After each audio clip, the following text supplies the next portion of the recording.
Vamos a hablar de un tema que a mí particularmente me interesa y espero que les interese a todos. Trataremos. Tiene que ver con un tema del que hay que hablar, o que hay que intentar hablar, que tiene que ver con la tartamudez. ¿Sí?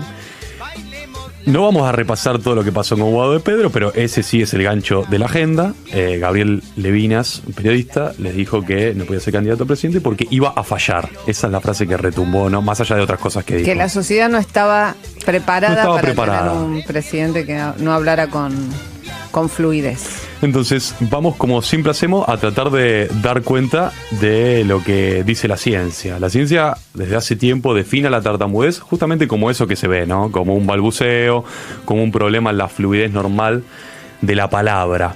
En general, suele ocurrir como un trastorno del desarrollo, es decir, la mayor cantidad de los tartamudos son niños y niñas. Después se les pasa, ¿no? Tienen problemas al principio, cuando están conectando las primeras palabras, cuando están aprendiendo a hablar. Ahora, como el caso de Guado de Pedro y hay tantos otros, es un problema que persiste en algunos casos en la adultez. Se calcula que en el mundo hay 72 millones de tartamudos, con lo cual es un número bastante grande. Estos son números que calcula siempre la Organización Mundial de la Salud, que en general son más muestras, digamos...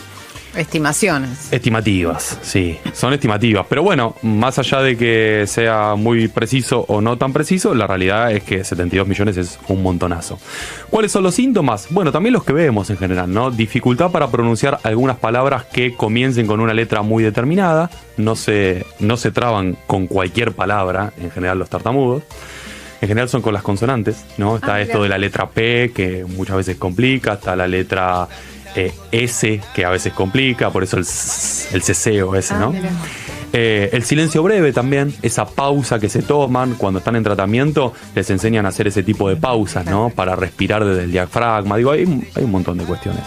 Y también esto de utilizar algunas palabras que ayudan para el arranque, ¿no? Como decir esto, digamos que tal cosa, y ahí arrancan y hablan con cierta fluidez durante un tiempo hasta que se vuelven a interrumpir por alguna otra palabra que resulte desafiante. La cuestión, por supuesto, en general para los tartamudos, porque Guado nos ayuda a visibilizar una problemática que es mucho más grande, suele ocurrir cuando la gente tiene que hablar en público, ¿no? Cuando estás en una clase, quizás que sos chiquito y tenés que leer, te hacen leer, te toman esos controles de lectura.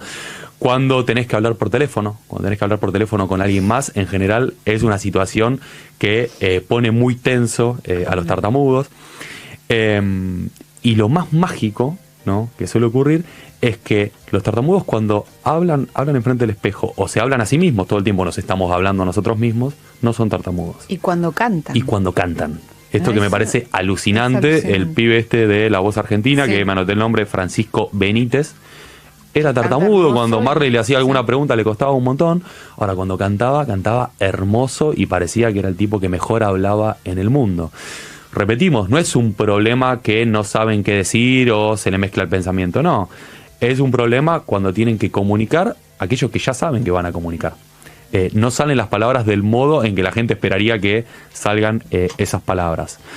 Tratamientos hay, digamos, para todos los gustos. Hay tratamientos que tienen que ver con ciertos fármacos, incluso se dan. Hay en ensayos clínicos varios, hay un montón de evidencia científica, hay un montón de papers que evalúan qué es lo que pasa en la cabeza de los tartamudos, qué ocurre en el cerebro, si algún gen se apaga, si algún gen se sobreexpresa, digo, qué ocurre. Y lo que se ve cuando hacen esos exámenes del cerebro, una radiografía del cerebro, es que no pasa nada. Entonces, claro, ¿cuál es la hipótesis que se busca para eso? Bueno, quizás no tenga tanto que ver con lo que ocurre a nivel cerebral, sino tiene bastante más que ver con lo que pase a nivel psicológico. Es decir, algo del ambiente que se expresa, un estrés familiar, un estrés en el trabajo, un estrés por las causas que sea, digo, para eso se hace terapia en muchos casos. Un trauma, en definitiva. Un trauma, en definitiva, que implica justamente esa dificultad, digamos, al comunicar. El asunto, precisamente, es que como no se tiene tan claro cuál es el diagnóstico o cuáles son las causas de esto, porque muchos hablan de causas hereditarias. Si uno tiene padres tartamudos, muy probablemente los hijos salgan tartamudos. Otros hablan de causas del ambiente, como recién decíamos. Otros hablan de que mucha gente se vuelve tartamuda por algún accidente cerebral, accidente cerebrovascular y demás. Decía, como no están tan claras las causas, son son bastante vagas, tampoco están tan claras el tema de los tratamientos. En el pasado, ¿qué se hacía? En muchos casos se decía que una de las causas por la cual los chicos se volvían tartamudos o tenían problemas para hablar era porque eran zurdos y los obligaban a escribir con la derecha. Esto le pasó al rey Jorge VI de Inglaterra. Hay una película buenísima que se llama El discurso del rey, que invito a verla porque es espectacular. El protagonista que es genial. Colin Firth. Está espectacular. Es una película alucinante. Justamente, además, un rey que tuvo participación en uno de los momentos más importantes, ¿no? Que todavía se escribe en los libros de historia, la Segunda Guerra Mundial, el nazismo y demás. A esta persona le pasó esto, ¿no? Era zurda, como varios miembros de, digamos, del reino. Estuve leyendo algunas cosas al respecto, y al tipo lo obligaron a escribir con la derecha. Hay estudios, a partir de que le ocurrió al rey, por supuesto, la ciencia actuó en consecuencia, y hay estudios que dicen que hasta un 30% de la gente que en principio era zurda y los obligaron a escribir con la derecha, se volvieron tartamudos. Con lo cual, ahí hay una cuestión que tiene que ver con lo cerebral, con lo espacial, que muchas veces hace a las conductas del cerebro. Lo vemos muy bien con las enfermedades neurodegenerativas, ¿no? Que conectan muy bien el espacio con las cuestiones quizás más neurológicas. Y nada, digo, hay un montón de pautas, pero están todas más o menos sueltas. Entonces, yo lo que pensaba es, bueno, ya que le están diciendo a Guado de Pedro que no va a poder ser, que la sociedad no está preparada, intenté repasar qué personalidades de la cultura, del Estado, digamos, jefes de Estado, y de diferentes ámbitos, que eran tartamudos y sin embargo no les fue tan mal, ¿no? Entonces tenemos claramente el caso paradigmático de Jorge Luis Borges. Si ustedes escuchan las entrevistas, en un tipo que se trababa demasiado, una pluma exquisita, no hace falta describir mucho más, pero lo llamativo es que la Asociación Argentina de Tartamudez dedica un premio en su nombre, justamente porque es como el tartamudo emblemático. Pero después hay otros, ¿no? De parte de la ciencia está Charles Darwin, decían que era tartamudo, Alan Turing, el creador, el precursor de las ciencias de la computación. Y después tenemos actores. Alan Turing, ¿no? Era tartamudo, el de los sistemas que permitieron en la guerra decodificar, sí. Mira. El de Código Enigma, también otra peli buenísima. Ay, terrible, una historia. Decían que al comienzo también, o sea, dos mentes brillantes.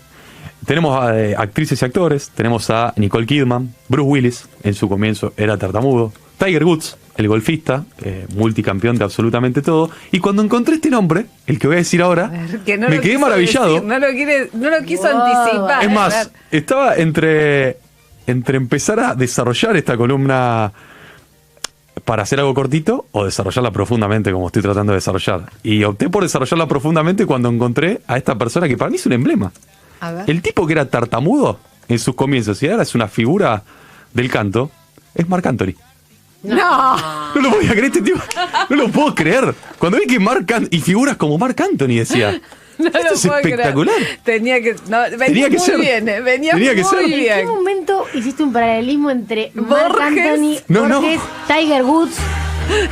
Googleé figuras internacionales que en algún momento fueron tartamudos y me salió Marc Anthony. Digo, estoy predestinado. Porque vos también tuviste algún problema. Exacto, yo cuando era chiquito también era tartamudo. Entonces digo, capaz tengo que ver. Y no tengo tanto que ver con Borges, sino más con Marc Anthony. Bueno, esperen, más allá del chiste, Joe Biden también, ¿no? Joe Biden, de hecho, ha hecho entrevistas y se lo han preguntado en una innumerable cantidad de veces. Y el tipo decía, me costaba un montón, me hacían bullying, mi autoestima estaba por cualquier lado. Y sin embargo, fue uno de los senadores más jóvenes de Estados Unidos. A los 29 años fue senador Joe Biden. Le pasaron un montón de años, pero digo, fue un tipo que hizo carrera, evidentemente. Después después podemos juzgar un montón de cosas. Obviamente. Pero lo cierto es eso. Y me gustaba cerrarlo de una manera, digo, para más allá de hacer un diagnóstico y más allá de la risa, hay un proyecto de ley que está estancado de 2022 que presentó el Frente de Todos para presentar un programa de detección temprana y tratamiento de la tartamudez. Fundamentalmente es un abordaje integral. ¿Por qué? Porque tienen que participar los fonoaudiólogos, pero también los psicólogos, pero también la gente que se encarga de los procesos educativos, los profes que tienen en muchos cursos quizás a un tartamudo, a una chica tartamuda, para saber cómo actuar, ¿no? Porque claro, lo que en general no se hace, en general cuando se detecta un tartamudo se le enseña a hablar fluido, pero no se le enseña a la sociedad cómo es que hay que tratar a un tartamudo. Y hay que tratarlo de una manera amable, no hay que apurarlo, no hay que intentar terminar sus palabras cuando vemos que le cuestan, completar todas sus frases, que es lo que uno tiende a hacer para que esté más tranquilo. En realidad no, es dejarlo ser, y en algún momento llegará esa frase completa y no hay tanto problema, ¿no?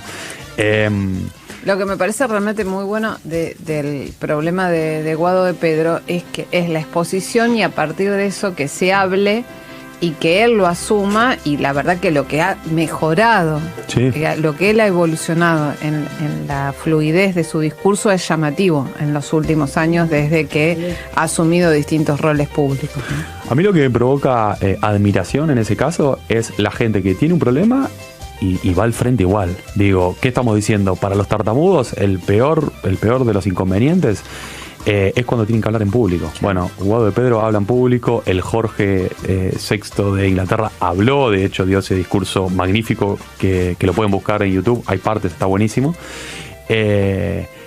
Y Joe Biden también, digo, más allá, repito, de que estemos de ese lado o no, la realidad es que el tipo es el presidente de Estados Unidos.